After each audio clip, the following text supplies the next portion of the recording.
Harka fuunee shamaa akkam jirtu kabajamoo dhaggeeffattootaaf daawwattoota Keelloo Miidiyaa odeeffannoon guyyaa irraa of harkaa qabnu kunooti. Godina Horroo Guduruu Wallaggaatti faannoon lola sanyii daguuggaa raawwataa akka jiru gabaasni ba'u ifoomse. Godina Horroo Guduruu Wallaggaa keessatti keessumaa guyyoota kurnan darban keessa humnoonni finxaaleeyyii faannoo jedhaman uummata nagaa irratti weerara bal'aa raawwachuun ajjeechaa jumlaa saamichaa fi buqqaatii suukanneessaa akkasumas manneen uummataa gubuun nagaamaa akka jiru gabaafame. Akka ragaaleen naannichaa addeessanitti kutaalee garaa garaa keessatti miidhaan qaqqabeera. Akka kanaan aanaa Abee Dongoroo, gandoota akka Botoroo, Daabbis, Baddeessoo, Caruu, Guttinii fi Tulluu Waayyuu keessatti uummanni akka horiitti gorra'ame ajjeefamaa jira jedhan. Ji'oota muraasa keessatti qofaan namoonni 51 ol ajjeefamuu gabaasichi himeera. Aanaa Amuruu naannoo Agamsaa fi daangaa naannoo Amaaraatti dhiyaatutti namoonni 19 ol ajjeefamanii 11 ammoo butamaniiru. Aanaa Jaardagaa Jaartee namoonni baay'een dhoksaa fi ifatti ajjeefamaa fi saamamaa akka jiranis gabaasichi ibsa. Ragaa lakkoofsaa fi miidhaa qaqqabee haalli yeroo ammaa godinicha keessa jiru baay'ee yaaddessaa waan ta'eef guutummaa isaa argachuun akka hin danda'amne ibsameera. Ta'us gabaasaaliin akka jedhaa jiranitti lubbuu dubartoota 16 fi dhiirota 83 dabalattee walumaa galatti namoonni 99 ol ajjeefamaniiru. Kana malees namoonni 35 ol achi buuteen isaanii kadhabame yoo ta'u, kana ammoo qarshii guddaa gaafatamaa akka jiran ibsame. Akkuma kana manneen jireenyaa 92 gubamanii beelladoonni uummataa guutummaatti saamamuun uummanni hiyyummaaf saaxilamuu gabaasni arganne ifoomse. Dabalataan namoonni 311 ol qe'ee isaanii irraa buqqa'uun baqattummaaf saaxilamuu isaanii gabaasni Keelloon argate ifoomseera. Lolli kun guyyaa har'aas itti fufee jiraachuu maddeen odeeffannoo keenya mirkaneessan. Ganamaarraa barii sa'aatii 12 irraa kaasee aanaa Abee Dongoroo bakka Caruu jedhamutti humnoonni finxaaleeyyii magaalaa seenuun namoota 6 ajjeesuun manneen uummataa guutummaatti gubaa oolaniiru.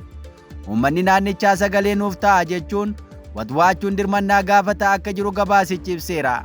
Humnoonni kun humna nageenya naannichaa milishaa fi poolisii ol waan ta'aniif uummata nagaa waan fixaa jiraniif mootummaan federaalaa fi naannoo Oromiyaa tattamaan tarkaanfii akka fudhatuus gaafatameera.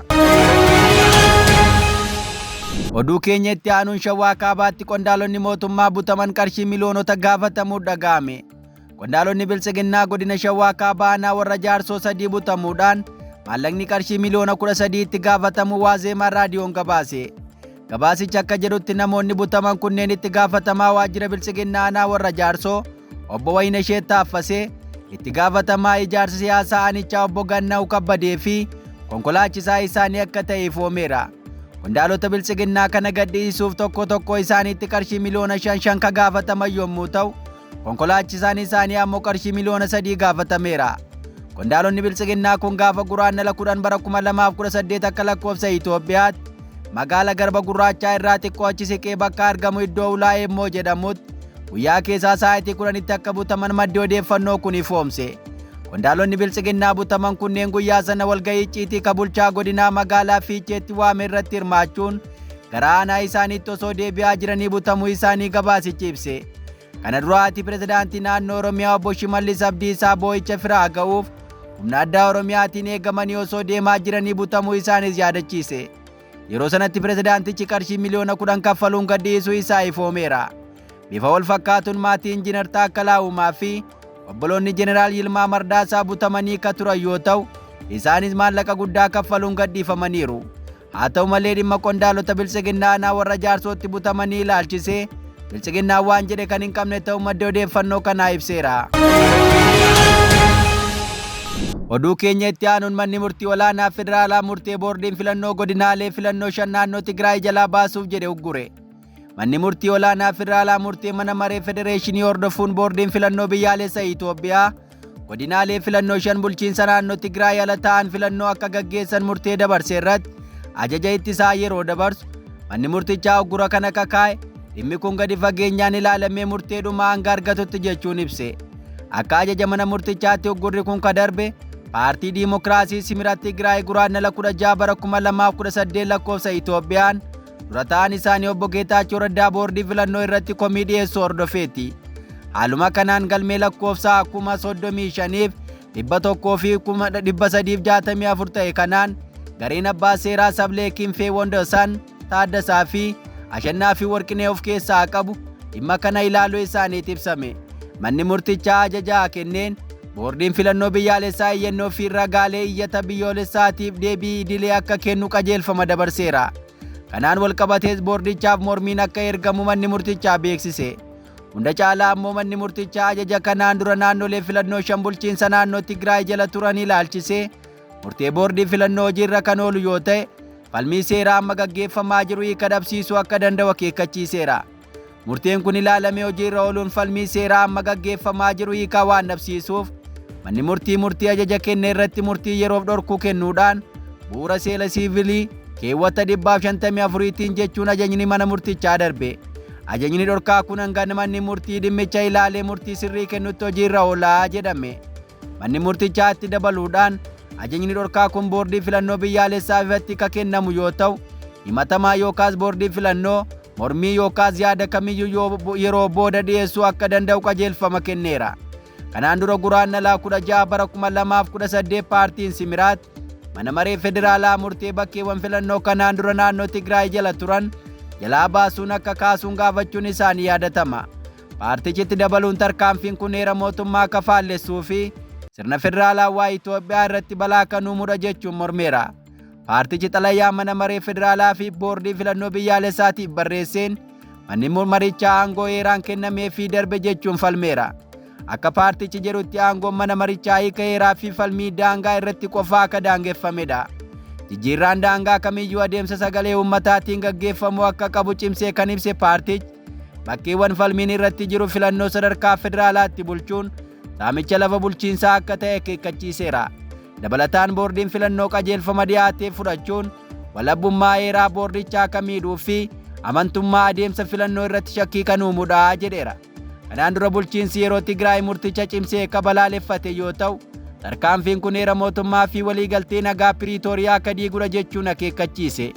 Haala wal fakkaatuun guraandhala 17 bara 2018 kaabineen bulchiinsa yeroo Tigraay murtee fi ibsa walitti fufiinsaan boordii filannootiin dhiyaate cimsee balaaleffateera.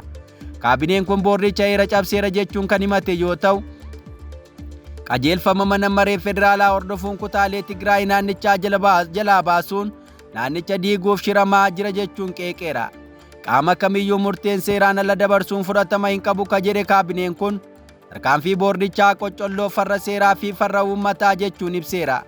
Akka ibsa kanaatti murtichi lafaa uummata naannichaa irraa addaan kutuun Tigraay diiguuf kan yaadamedha jedhe. Murtii akkasiitiif sababni seeraa kamiyyuu dhiyaachuu hin danda'u jechuun itti dabalee ibse. Dhumarratti kaabineen bulchiinsa yeroo Tigraay kallattiin uummata Amaaraatiin waamicha kan dhiyeesse yoo ta'u ololaa fi obboloota keenya uummata Amaaraa waliin garaagarummaan jiru karaa seeraa marii fi wal hubannoon hiikamuu qabaa jedheera. Dabalataan uummanni Amaaraa waamicha walitti bu'iinsaa dabalataa fi waraanaaf ta'e murtee seeraan alaa kana akka morman waamicha dhiyeesse. Akkasumas kaabineen bulchiinsa yeroo naannichaa nagaa yoomiyyuu filannoo uummataa Tigraay ta'uu irra deebi'ee mirkaneessuun filannoon amanamummaa qabu gaggeeffamuu kan danda'u yoo bakkeewwan qabaman bilisaa yoo bahan buqqaatonnii fi baqattoonni yoo deebi'an akkasumas naannoo hundaa keessatti nagaa yoo bu'e qofaa ta'uu isaa ifoomseera. Kutaalee Tigraay muraasa akka fedhanitti dabarsanii kennuun seeraa fi seenaan kan gaafachiisudha jechuun akeekkachiise.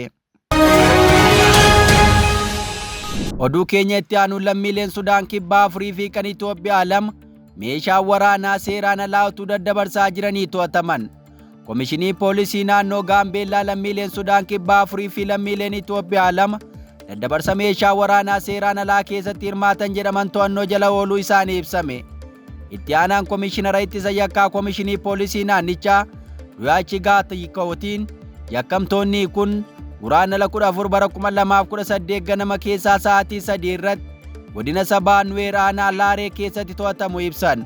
Meeshaaleen waraanaa isaan waliin qabaman keessaa RPG laawuncharii 2, qawwee bireenii 1 fi boombii RPG 9 akka argaman himaniiru. Akka ibsa poolisichaatti namoonni to'ataman keessaa 4 lammiilee Sudaan kibbaa yoo ta'an lammiileen Itoophiyaa 2 ammoo fudhattoota meeshichaa fi hidhata isaanii ta'uun himame. Namoonni kunneen jiraattota godina addaa Intaangii Puulikood keessa ta'anii qorannoo irratti gaggeeffamaa jiras jedhameera. Komishiniin poolisii naannichaa dabalataan akka beeksisetti meeshaalee waraanaa seeraan alaa kunneen odeeffannoo hawaasa irraa argameen hojii qindoomina qabuun poolisii aanaa Laaree komaandii poostii nageenya federaalaa naannichatti hundaa'e tajaajila odeeffannoo fi nageenya biyyaalessaaf qaamolee nageenyaa biroo waliin ta'uun qabamuu isaanii ibseera. Itti aanaan Komishinara Ittisa Yakkaa Komishinii Poolisii Gaambeellaa Lwaachi Gaatiikoot miseensota hawaasaa odeeffannoo kennaniif galata dhiyeessuun ittisa yakkaa keessatti hirmaannaan uummataa murteessaa ta'uu cimsanii dubbataniiru. Oduu keenya dhumaatiin Keeniyaatti namichi lammii biyyattii waraana Yuukireen keessaaf dabarsaa ture to'atamuun dhaga'ame. Raashiyaan lammiilee Afrikaa gowwoomsuun lola keessatti fuulduratti bobbaasuun balaaf saaxilaa jiraachuu gabaasaaleen tibbana ba'anii foomsaa jiran. Lammiileen miindaa gaariitu isinii kaffalama jedhamuun gonfamanii waraanatti hirmaataa jiran keessaa Keeniyaan ishee tokko yoo ta'u, akka gabaasa dhiyaateetti lammiileen Keeniyaa hedduun naannicha keessatti waraana irratti hirmaataa jiran. Kana to'achuuf mootummaan xiyyeeffannoo kennuun namoota dhimma kana keessaa harka qaban adamsee hidhaa akka jiru gabaaseera. Kanaanis namichi walitti bu'iinsa Yuukireen keessaatti lammiilee Keeniyaa gama Raashiyaatiin loluuf bobbaasuun qooda guddaa qaba jedhamee amanamu naannoo daangaa Keeniyaa fi Itoophiyaatti to'annoo jala ooluu mootummaan Keeniyaa beeksiseera.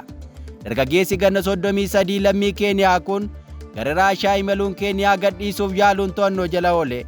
Mootummaan Keeniyaa akka jedhetti lammiileen Keeniyaa 1000 ol waraana Yuukireen keessatti Raashiyaaf loluun bobbaafamaniiru.